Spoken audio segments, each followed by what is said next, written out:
Сәлеметсіңдер ме балалар? Бүгін 3-ші сынып қазақ тілі 9-шы сабағын өтеміз. 34-ші жаттығу пайымдау мәтінінің бөліктерін тап.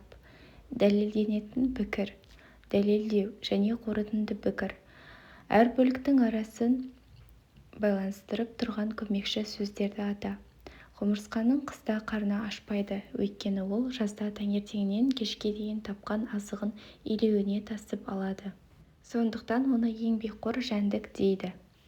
Бірінші, дәлелденетін пікір. Құмырсқаның қыста қарны ашпайды. Бұл жерде айтылған ой құмырсқаның қыста аш қалмайтыны. Дәлелдеу. Өйткені ол жазда таңертеңнен кешке дейін тапқан азығын илеуіне тасып алады. Мұнда неге аш қалмайтынын түсіндіреді. Қорытынды пікір. Сондықтан оны еңбекқор жәндік дейді. Құмырсқаның бұл қасиеті оның еңбекқор екенін дәлелдейді. Байланыстыратын көмекші сөздер, өйткені дәлелдеу бөлігін бастайды. Сондықтан қорытынды пікірді білдіреді. 35-ші жаттығу мәтінді оқы. Бал арасы табиғатта өздігінен тіршілік етеді. Гүл шырынын сорып, бал жинайды. Адамдар бал арасын балы үшін қолда асырайды. Бал арасын еңбекқор жәндік деп атайды.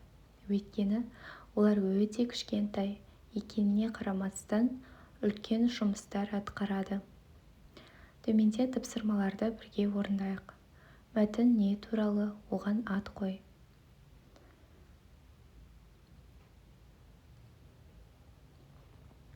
Мәтін не туралы? Мәтін бал арасы туралы. Ат қоятын болсақ, бал арасы еңбекқор жәндік деп қойсақ болады екен. Үшінші тапсырма. Бал арасын неліктен еңбекқор жәндік деп атайды?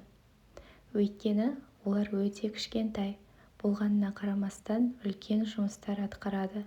Гүл шырынын жинайды, бал жасайды. Төртінші тапсырма. Мәтіннің пайымдау бөлігін көшіріп жаз. Мәтіннің пайымдау бөлігі бал арасын еңбекқор жәндік деп атайды. Өйткені олар өте кішкентай екеніне қарамастан үлкен жұмыстар атқарады. 36-шы жаттығу пайымдау мәтінінің бөліктерін, яғни дәлелдеу пікірі, қорытынды. Осы бөліктерін тауып сызбамен көрсет. Адам үстіме мінсе, мен алысын жақын етемін.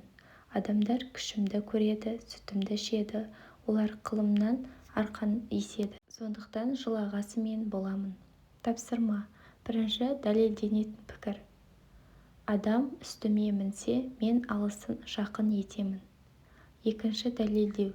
Адамдар күшімді көреді, сүтімді ішеді, олар қылымнан арқан еседі. Мұнда адамның неге оны қадірлейтіні, қандай пайдасы бар екені түсіндіріледі. Үшінші, қорытынды, ол сондықтан жылағасы мен боламын. Сызба бойынша көрсететін болсақ, пікір. Адам үстіме мінсе, мен алысын жақын етемін. Дәлелдеу. Адамдар күшімді көреді, сүтімді ішеді, қылымнан арқан еседі. Қорытынды, сондықтан жылағасы мен боламын. Бұл қай кейіпкер? Бұл жылқы. 37-ші жаттығу пайымдау мәтіннің бөліктерін тиісті сөздерді қою арқылы байланыстыр. Қоянның көздері шарасына жығып, бадырайып тұрады. Сондықтан ол қарсы алдындағыны ғана емес, екі қапталындағыны, сондай-ақ арт жағындағысын да бір мезгілде көре алады. Түсіндірме. Сондықтан сөзі себеп-салдар байланысын білдіреді. Көздің бадырайып тұруы себеп, ал жан-жақты көруі салдар болып табылады.